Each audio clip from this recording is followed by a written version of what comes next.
वैसे तो हमारे मुश्किल से 100 और 200 व्यूज ही आते हैं, बट स्टिल ये हमारा पहला इंटरव्यू है। और पवनी, thank you so much for joining us today. तो सबसे पहले मेरा क्वेश्चन आपसे ये है कि मैंने दो शब्द सुने हुए हैं, केयर होम और होम केयर। मतलब दो शब्द वो भी लोग उल्टे फुल्टे करके बोल रहे हैं। तो वो दोनों चीज सेम होती है कि अलग अलग होती है? शुदा, first of all thank you for having me today. बिल्कुल आपने सही सुना है, केयर होम एंड होम के लिए दो चीज़ें साइमल्टेनियसली यूज़ करी जाती हैं केयर सेटिंग्स तो के जो लिए। केयर होम्स होते हैं वो जैसे हमारे इंडिया में ओल्ड एज होम्स होते हैं, हम वहाँ पे जाके बुजुर्गों की केयर करते हैं। बट जो होम केयर होता है वो हम उनके घर पे, उनके खुद के घर पे जाके उनकी केयर करते हैं, तो उसे डोर टू डोर भी बोलते हैं। अच्छा, मतलब एक आपका हो गया परमानेंट प्लेस जहाँ पे आप जाओगे और सेवा करोगे, या और दूसरा आपका डोर टू डोर हो गया जिसे शायद लोग डोमिसिलरी भी कहते या होते हैं। एग्जैक्टली। ओके।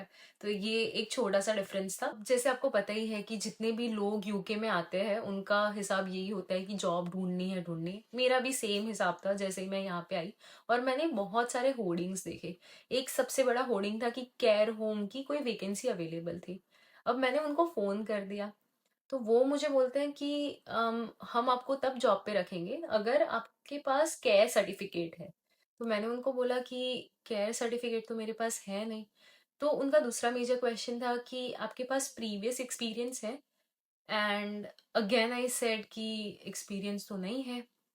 तीसरा और आखिरी हिसाब उनका ये था कि वो चीज़ तो आपके पास है नहीं जो चाहिए, तो आपके पास ड्राइविंग लाइसेंस है? उस टाइम पे मेरे पास वो भी नहीं था। तो ये सारी चीज़ें इम्पोर्टेंट होती है, इतना तो मुझे पता चला। बट मेरे जैसे बहुत सारे लोग होंगे जिनके पास ये तीनों चीज़ें नहीं होगी।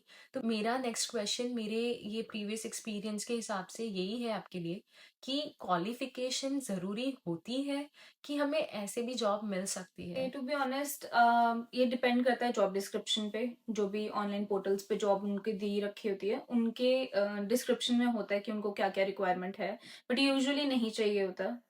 एनवीक्यूज होते हैं जो आपने एक क्वालिफिकेशन, एक क्वालिफाइड कैरियर बनने के लिए करने होते हैं, बट यूजुअली ये चीज़ ज़रूरी नहीं होती, मैंडेटरी नहीं होती है। आपके पास एक सिर्फ कम्युनिकेशन स्किल्स होने चाहिए। आप जब उनके पास जॉब के लिए जाते हैं तो वो आपको पूरी ट्रेनिंग प्रोवाइड करते हैं उस चीज़ की।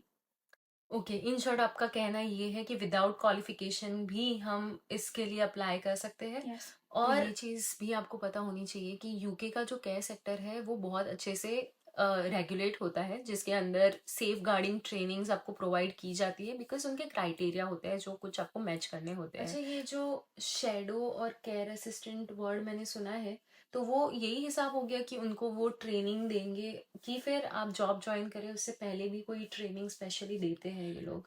ट्रेनिंग्स का ये हिसाब है कि वो पहले आपको ऑनलाइन ट्रेनिंग करने के लिए बोलते हैं।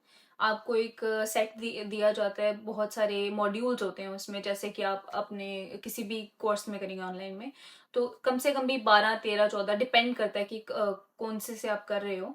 तो आपको वो ऑनलाइन ट्रेनिंग पहले कंप्लीट करनी पड़ेगी। उसके बाद जब आप ज्वाइन करने से पहले भी आपको शेडोइंग करनी पड़ती है। Shadowing as in physical training, जो आप किसी के साथ जाके किसी की परछाई की तरह काम करते हो, उनको आप देखते हो कि वो काम कैसे करें, फिर उनसे आप सीखते हो एंड देन आप ज्वाइन करते हो उनके साथ।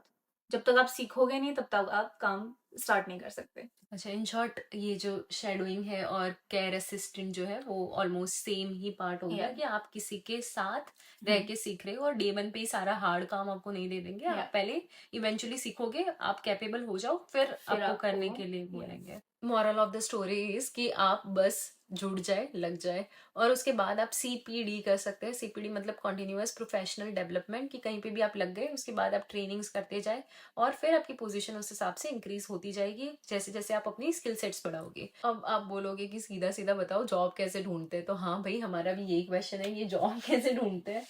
जॉब ढूंढने का एक सिंपल तरीका, आप ऑनलाइन जाके सर्च करें। यूके का हर एक सिस्टम ऑनलाइन है। आप, ऐसा नहीं है कि आप फॉर्म लेके किसी के पास जाएंगे तो वो आपको जॉब दे देगा, नहीं।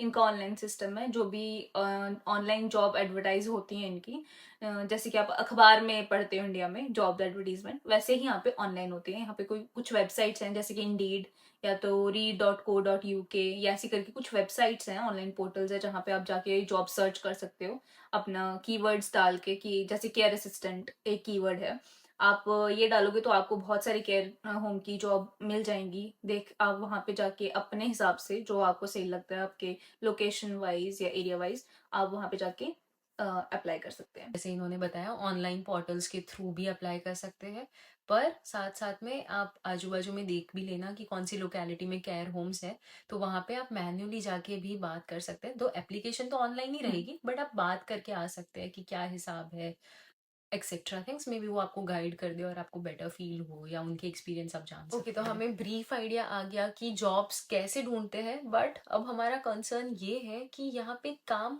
होता क्या है एग्जैक्टली तो आप हमें बताएंगे कि काम करना क्या रहेगा।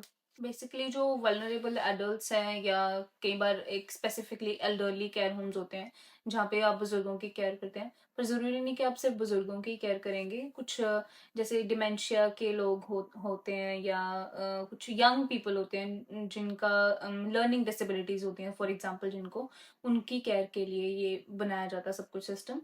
और आपको बेसिकली उनको कई बार खाना बना के देना होता है, कई बार उनके साथ बैठ के बात करनी होती है, कई बार उनको कुछ एक्टिविटीज करवानी होती हैं, उनको मेडिकेशन देनी होती है, या उनके जैसे कॉन्टिनेंस केयर, डायपर चेंज कर दिया, या उनको बाथ में उनकी शावर लेने में उनकी हेल्प कर दी। ये सब काम होते हैं वहाँ पे। और मैंने शायद आप ही के मुंह से पहले सुना भी था कि ये सारी चीजें नोट डाउन भी करनी होती है, तो जी क्या? बिल्कुल। वो हर एक चीज जो आप कर रहे हैं, अगर आप किसी के घर पे जाके किसी की केयर कर रहे हैं, वो भी आपको अपने फोन पे एक एप्लीकेशन होगा, उस पे आपको हर एक चीज मेंशन करनी है, किस टाइम पे आपने क्या क्या किया एंड क्या क्या एक्टिविटीज आपने करी वहां पे जाके। अगर आप रेजिडेंशियल केयर होम में, तो सबकी अलग अलग फाइल बनी होती है, तो every time you have to mention कि आपने उनको टर्न किया है। फॉर एग्जाम्पल, अगर किसी बुजुर्ग की आप सेवा कर रहे हैं, देन आपने उनको किस टाइम पे मेडिकेशन दी है, कितने फ्लूइड इनटेक उनका हुआ है, कितना आपने पानी दिया है उनको या कोई जूस दिया है, कुछ भी दिया है, तो वो आपको मेंशन करना पड़ता है वहां पे। बेसिकली ये रिकॉर्ड्स इसलिए होते हैं क्योंकि एक एविडेंस बना रहे और म्यूचुअली दोनों जन सेफ और सिक्योर एक दूसरे के साथ फील करे, और जो नेक्स्ट केयरर होगा उसे पता हो कि कहाँ पे क्या काम है, और हर एक बंदे को अपना सारा कुछ पोर आउट ना करना पड़े कि मेरी ये प्रॉब्लम्स है, प्लस उनकी इम्प्रूवमेंट्स भी इसी के थ्रू चेक कर सकते हैं। Yeah. अच्छा, अब मैंने काफ़ी जगह ये भी सुना हुआ है कि यहाँ पे सेक्सुअल हरेसमेंट होता है, तो इज दैट ट्रू? लाइक कितने एक्सटेंड में ये बातों में सच्चाई है, और ये सेफ भी रहेगा, बिकॉज ये सबका कंसर्न भी होता है। सुना तो मैंने भी है, बट टू बी ऑनेस्ट ऐसा मैंने कभी एक्सपीरियंस नहीं किया, एंड मैं डिनाई भी नहीं करूंगी, बट मैंने ऐसा कभी देखा नहीं। सो अगर ऐसा कुछ आपके साथ होता है तो आप रिपोर्ट भी कर सकते हैं उनको, और यूजुअली जो जेन्युइन केयर होम्स होते हैं उनके अंदर ये सब चीज़ें नहीं होती। ये आपको रिसर्च करना पड़ेगा कि आप जिस केयर होम में अप्लाई करने जा रहे हो वो जेन्युइन है भी है कि नहीं, वो कब इस्टेब्लिश हुआ, या आप online search is what it takes. आप एक सिंपल ऑनलाइन सर्च करें तो आपको पता चल जाएगा कि उनकी क्या हिस्ट्री एंड कैसा उनका बिहेवियर एंड एवरीथिंग, वो आपको पता चल जाएगा। यहाँ पे एक्चुअली क्या होता है कि जो बच्चे होते हैं उनके साथ भी कुछ आप गलत करोगे तो वो भी रिपोर्ट कर सकते हैं, तो यहाँ पे हर चीज़ के बहुत अच्छे रूल्स और रेगुलेशंस बने हम्म। हुए हैं। तो यहाँ पे कोई आपका बाल भी बांका नहीं कर सकता, अगर आप राइट है तो आपके पास सारे राइट्स है, तो उस चीज़ की आप टेंशन ना ले। और बहुत सारे पेरेंट्स स्पाउस, मैंने ऐसे सुना है कि उनको बहुत टेंशन होती है कि हमें लाइक हम हमारे बच्चे को ऐसा काम कैसे करने दें, या हमारे पार्टनर को कैसे करने दे, बिकॉज यहाँ पे जेनिटल ऑर्गन्स जो होते हैं उनको भी साफ करना रहता है। तो उनके लिए आपकी क्या एडवाइस है? प्लस इसके साथ मुझे एक और क्वेश्चन आपसे ये जोड़ना है कि इज इट ट्रू कि जो मेल्स होते हैं वो मेल्स की सेवा करते हैं, और फीमेल्स होते हैं वो फीमेल्स की ही सेवा करेंगे? ओके, सो पेरेंट्स और पार्टनर्स के लिए मैं यही कहना चाहूँगी, कोई भी जॉब छोटी बड़ी नहीं होती है। अगर आप यही सोचने लगे हैं तो आप डॉक्टर कभी नहीं देखेंगे। तो डॉक्टर्स की भी यही जॉब है जो कि केयर असिस्टेंट्स की है, तो बहुत ही डिग्निफाइड जॉब है, बहुत ही रिस्पेक्टेबल ये पोजीशन होती है। तो ऐसा कुछ नहीं है कि ये गंदा काम है या ऐसा कुछ सोचने की जरूरत नहीं। क्वेश्चन का जवाब ये है कि डिपेंड करता है। कुछ केयर यूजर्स अगर चाहें कि उनका केयर जो है वो मेल ही करे तो उनका केयर मेल ही करेंगे। अगर कुछ केयर यूजर्स चाहें, फॉर एग्जांपल हम female, if they are not comfortable with a male care assistant, तो वो डिमांड कर सकते हैं कि मुझे फीमेल केयर असिस्टेंट ही चाहिए। तो ये डिपेंड करता है सर्विस यूजर पे। पर आपके ऐसे भी दिन आ सकते हैं इन शॉर्ट कि आप फीमेल है पर आप मेल की भी सेवा कर रहे हैं। एग्जैक्टली। तो आपको ऑकवर्ड फील नहीं होता? स्टार्टिंग में हुआ था, but as the time goes by आप यूज टू हो जाते हैं, तो आपको एज सच कुछ ऐसा फील नहीं होता। सबसे इम्पोर्टेंट क्वेश्चन पे आते हैं, वो है फ्री स्पॉन्सरशिप। तो ये स्पॉन्सरशिप हमें कैसे मिलेगी, कैसे अप्लाई करना चाहिए और फ्री कैसे मिलेगी? बिकॉज काफ़ी जगह मैंने ऐसे भी सुना है कि पैसे लोग लेते होते हैं स्पॉन्सरशिप देने के लिए, तो क्या हिसाब है? ओके, तो स्पॉन्सरशिप जो है, जो आपको कोई भी कंपनी स्पॉन्सरशिप प्रोवाइड कर रही है, वो आपसे पैसे चार्ज नहीं करती है। ना ही आपसे कोई कर सकता है पैसे चार्ज, ये इलीगल है अगर आपसे कोई पैसे मांग रहे हैं। दूसरी बात कि आपको स्पॉन्सरशिप लेने के लिए उनसे बात करनी पड़ेगी कि भई हमें स्पॉन्सरशिप चाहिए, तो उनकी कुछ टर्म्स एंड कंडीशंस होंगी जो आपको मीट करनी पड़ेगी। जैसा कि आप जब वीज़ा अप्लाई करते हो तो आपको कुछ टर्म्स एंड कंडीशंस पूरी करनी पड़ती हैं। यूजुअली एक टर्म एंड कंडीशन तो कांस्टेंट है कि आपको ड्राइविंग लाइसेंस चाहिए, तो वो आपसे ड्राइविंग लाइसेंस ज़रूर माँगेंगे। तो आप आके जब यहाँ पे आते हैं, तो आप ड्राइवर लाइसेंस के लिए अप्लाई करें, वो बहुत इंपॉर्टेंट है। दूसरा, कुछ केयर होम्स आपसे एनवीक्यू लेवल का भी माँग सकते हैं कि आपको ये चाहिए, पर यूजुअली सबका ऐसा डिमांड नहीं होता है। मोस्टली ड्राइविंग लाइसेंस ही उनका सॉरी चाहिए टू होता है। इंटरप्ट, बट ये भी एक इम्पॉर्टेंट चीज़ है कि अगर आपका 6 महीने का एक्सपीरियंस है यहाँ पे, तो आपको स्पॉन्सरशिप मिल सकती है। तो आप यहाँ पे आए और पहले तो एक्सपीरियंस ले लो, उसके या बाद आप स्पॉन्सरशिप के लिए अप्लाई करेंगे। यस, अब कैसे अप्लाई करें उसके बारे में आप क्या बता रहे थे? वो आप उनसे बात करें। तो जब आप अप्लाई करते हो किसी भी जॉब के लिए, जब आपको वो इंटरव्यू के लिए बुलाते हैं, तो आप एंड में जब वो आपको बोलेंगे ना कि do you have any question, तो आप स्मार्टली ये क्वेश्चन पुट कर देना कि do you offer any visa sponsorship.